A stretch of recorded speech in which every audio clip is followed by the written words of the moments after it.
大家好，我是小青。鸡蛋和燕麦真是绝配，这个菜谱太美味了，99%的人都没有这样吃过。外脆里糯，香甜可口，只需要2分钟就能轻松搞定。做法简单，大碗里加入2克燕麦片，2克白糖，再打入1个鸡蛋，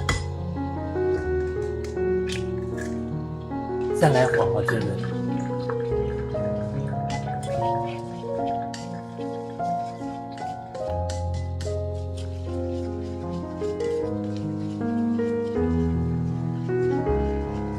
接着再倒入100克水磨糯米粉，150克纯牛奶，10克玉米油，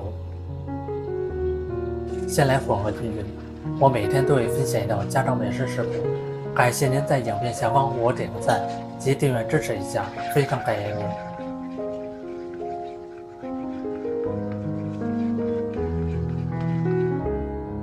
搅拌均匀，先放一碗备油，准备1个6口模具。刷上一层黄油，这样操作的目的可以防粘，而且烤出来的甜品很好吃。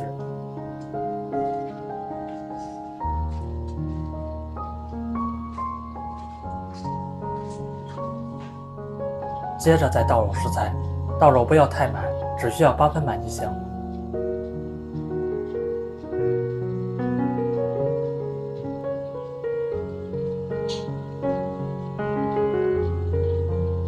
放入烤箱里面，180度烤20分钟。这么一道燕麦年糕就做好了。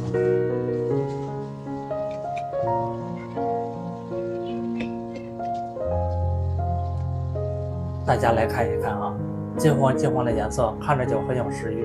外皮是脆脆的、酥酥的，里面也是软糯香甜。有燕麦和鸡蛋不知道怎么吃，就试试这样做。我感觉比糯米糍还要好吃。做法简单零技术。只需要2分钟就能轻松学会，做法简单，喜欢吃就赶快收藏起来试试吧。感谢您的订阅支持，我们下期食谱再见。